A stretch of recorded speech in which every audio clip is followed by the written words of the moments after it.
Is it ever exhausting being you? This is the quote from Shy by Max Porter, and one of my favorite quotes from the book because it has literally been tattooed on my brain. I think of this quote at least once every single day because I feel like it represents my current situation, my current state of life. And yeah, I just really, really love this quote a lot, which is why I'm here to recommend certain books that give off this sort of feeling, books for people who are exhausted with being themselves. I actually made this a short, a reel, but it was a short form content. I like making long form contents, which is why I am turning that short into a whole video. If you want just the books, you can go watch that short if you want. But if you want to see me yapping about those books, then please stay and watch this video. First is Bunny by Mona Awad. For me, this is literally a book about finding a true friend who understands you. I don't care about the critique, I don't care about the satire or anything. Like, I do care, but you understand, I don't care about those stuffs because all I could see was a cry for help from Samantha in order to find a true friend. All she wanted was to fit in, to be accepted. And isn't that what we all are? This book is about Samantha, who goes to this prestigious art school where she learns how to write, creative writing course or something. This is a pretty pretentious course, at least the way it is presented, and it is kind of critiquing the academic culture that surrounds the artistic forms. Along with that, it also critiques girl friendships and girlhood, and literally how girl friendships are represented in life and in books, and how girls are the worst enemies of other girls. And we follow Samantha hating those girls, hating those clique of girls, but at the same time she also is attracted to them. She wants to be a part of them, and surprisingly one day these girls invite her to this little party of theirs, or so, what is it called, soiree of theirs. It turns out that it is a cult, but that is the main point of the book, and it is unhinged but in the best possible way. And throughout the book I could feel Samantha's sadness, her wanting to be accepted, her willing to change herself completely, do a full 180-degree in order to fit in. And that is something I resonated with when I entered my college. I realized how much I resonate with Samantha and her feelings because I was Samantha at that point of time, at least. Anyways, I love this book a lot, and towards the end I'm just really happy that she finally found a friend that was normal. If you have read the book, you understand what I mean. But yeah, I'm just really happy that she finally found a friend who was, yeah, normal and real, and not man-made. So yeah, go read this book if you like unhinged books. Next is Sayaka Murata. Literally pick any Sayaka Murata book you want. Pick Convenience Store Woman, pick Earthlings, pick Vanishing World. All three of them talk about how it feels not being able to individualize yourself because you have to fit in according to society's standards. You have to fit in according to their rules and regulations, and you're just not able to have your own thoughts about your own identity. Convenience Store Woman is the best book for people who are not looking for anything unhinged or horror filled at all. It is, I would say, almost like a cozy story about a woman who is working at this convenience store, and she's really happy, like she's content with her life. She doesn't want to get married, she doesn't want to have a boyfriend, she doesn't want to get a better job. She's happy where she is, that is the convenience store. But her parents kind of pressurize her into fitting the normal woman, normal person status that we are surrounded with. Her parents want her to get married, they want her to get a real job because working at a convenience store is not a real job, but the main character likes it and no one is willing to understand the main character. So if you want to read something that is similar to a cozy book but way emotional, then A Convenience Store Woman is for you. If you want to dive into a horror filled story that is relatable at the same time and also makes you think what is wrong with me for liking such a book, then you should pick up Earthlings. by Sayaka Murata. Earthlings is about this main character who thinks that she is an alien because she doesn't fit in this earth of ours. She is so different that she feels that she is not a human being at all because she doesn't feel anything that a human being does. Same concepts of society, marriage, work, everything is present in this book as well. And we see our main character surrounding herself with people who have the same thoughts as her, as if they also believe that they are an alien and they are waiting for their alien ship to come and take them to their true home because they just don't feel like they belong in this planet. It is true horror. Like, the things in this book is not even unhinged, they are straight out of a horror movie because they are so realistic in the sense that they are filled with real life problems and they are presented in this really gory type of structure, which is something I love because I like devoured this book in 2 days. Not even 2 days, in 24 hours or one day probably. I was supposed to be reading for my exams. Instead, I was reading for pleasure. So I love this book a lot, but it is not for everyone. So check trigger warnings. If you want the tamer version of Earthlings, then you should read Vanishing World, although it is also horror filled, but it is really, really tame. But one of my favorites of 2026 for sure. It is about this woman who is living in this world where sex, family, and love are disappearing. No one wants to get involved in such feelings, and everyone is very detached and individual, I would say. But our main character wants to be involved in these feelings. She doesn't want family, love, and sex to disappear because that is what makes her a human being. Like, in this world, there are these anime characters which exist purely to pleasure the citizens. Like, they are purely objectified for masturbation. It is such a weird world. Like, I mean, I will say that this book is as unhinged as Earthlings, but in a different way. While Earthlings is, straight in your face, like bam, the horror is right there. Vanishing World kind of creeps into you. The horror kind of seeps and creeps slowly and steadily until you read the end and you decide that you hate this book forever. Because I saw a lot of people saying that the last 10 pages ruined the whole book for them. I don't agree because I loved the ending. I thought it was like a perfect circle moment. So if you want to read about how difficult it is to maintain your individuality while also trying to fit in and be acceptable by society, then you should read Vanishing World. But again, check trigger warnings. Next is Sunburn by Chloe Michelle Howarth. This is a love story set in the early 90s in the summer season, like, Summertime Sadness by Lana Del Rey kind of season, which is like a really, really sad summer, at least in this book. And it is a love story of Lucy and Susanna. They form this relationship, and we read this story from the point of view of Lucy, who is really in love with Susanna. Like, she is obsessed with her.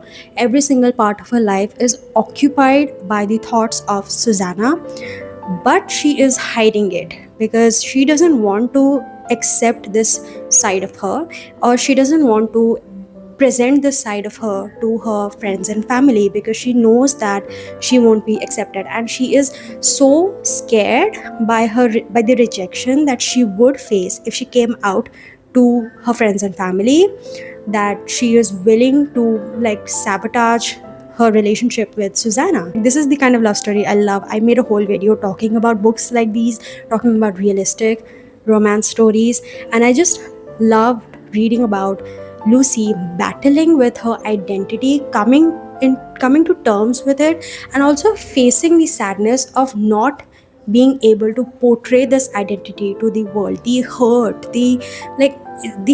that she felt at restricting herself, at not being able to be herself, was devastating to read about, but something that I could definitely understand. So if you also feel like you are restricting your 100% self, then you should read Sunburn. Next is Shy by Max Porter, which has the quote, "Is it ever exhausting being you?" The quote that made me come up with this whole video idea. This book is about Shy, who lives in this boarding school for violent children. Like, he's one such violent teenager, and we are literally in his mind. We are literally in his brain, because this book is written in this stream of consciousness format, which is basically like fragmented sentences. Like, you don't think in full sentences in your mind, right? You go like, okay, book, and then when you say this is a book. So that is literally how this book is written, like book. So it is about Shy feeling guilt, feeling shame, feeling loneliness, feeling anger all the time. Like, he is so angry, yet he doesn't know why. Like, where does this anger even come from?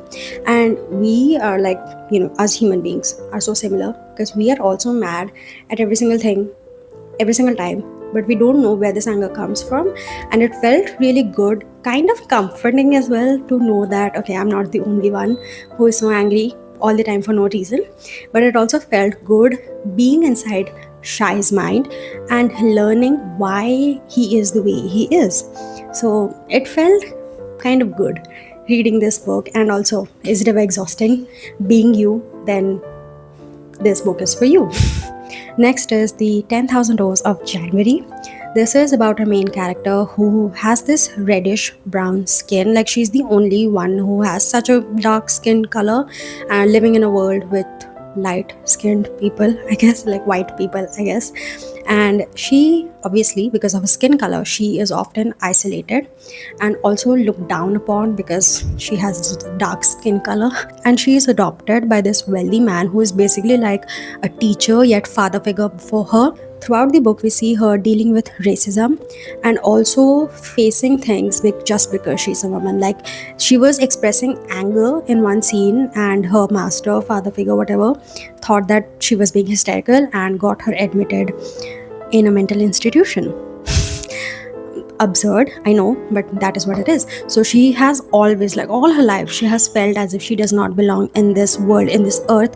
And one day she finds this diary that talks about other worlds. So she sets out to find a world which is perfect for her, a world where she belongs. Isn't it amazing? Like, imagine there are so many worlds out there, and we are able to find our avatar. I'm Indian. Avatar is like Pandora or something. It would be so amazing. But yeah, that is what this book is about. A girl literally trying to figure out a world where she actually belongs. And not just a world in like a metaphorical or whatever kind of sense. She literally goes out to venture into another world through a door. It's like, you have to read this book. If you're a fantasy lover, you will love this book a lot. Like, I loved it. Also, if you like flowery language, then this book is perfect for you. Next is Flowers for Algernon by Daniel Keyes. This is about Charlie, who is retarded, which is why he has a really low IQ.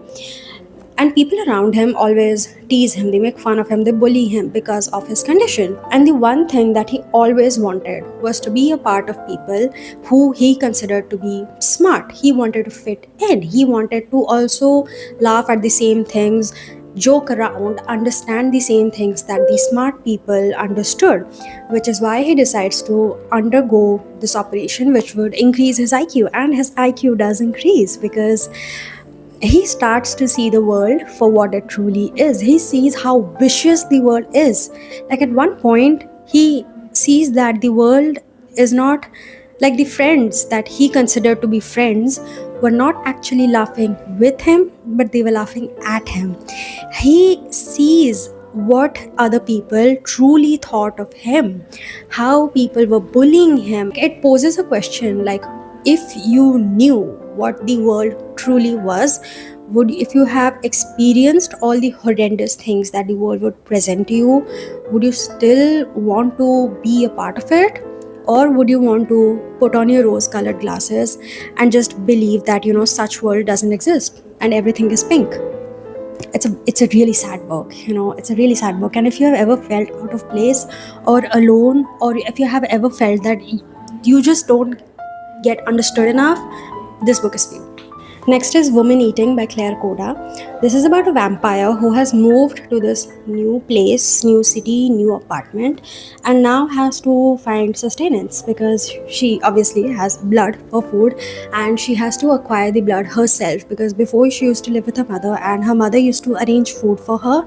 So now that she is living completely alone, she has to be independent also for food because she has to go out and find food for herself. But food here not only resembles blood, it also means that she's not, because she's a vampire, she's not able to have food from her culture, from her heritage, because she's not able to eat food that we human beings eat. And because she's not able to do so, she feels as if she doesn't belong, because we don't realize how important food plays in shaping our identity. As I'm Indian, obviously I have a lot of Indian food, and this taste, this culture that has developed within food exists within me. But what if you take this all away? So we don't realize how important food plays in shaping our culture and shaping our heritage, and that was something I learned from this book, because the loss of identity that our main character, the vampire, felt because she was not able to have food was something really interesting to read about. Also, because she has moved to this new place, she is working at this new job. There is this whole pressure of within herself to meet new people, because she doesn't want to meet new people. She's an introvert, so meeting new people is a huge pressure for her, but she has to do so. She has to build new relationships, she has to get to know other people, she has to let other people know her. All of these things, that are attached to moving to a new place and feeling as if you're completely alone because no one gets you. Because obviously when you live in a place for a really long time, there is this comfort that everyone around you knows you, but then you move to a new place and suddenly you are a stranger, everyone else is a stranger, and you have to meet new strangers, make new friends. Like, this is something this book deals with. So if you are moving to a new city, this book is for you. Last is Hunger by Choi Young. This is about two people living in South Korea during a time which was financially really difficult, because they go through a lot of struggles. Financially, they are poor, literally. But throughout their struggles, they find love for each other, to the point where one of them dies and the other eats him, because she does not want to give him back to the society that really hurt him. So she decides to eat him in order not to waste him away.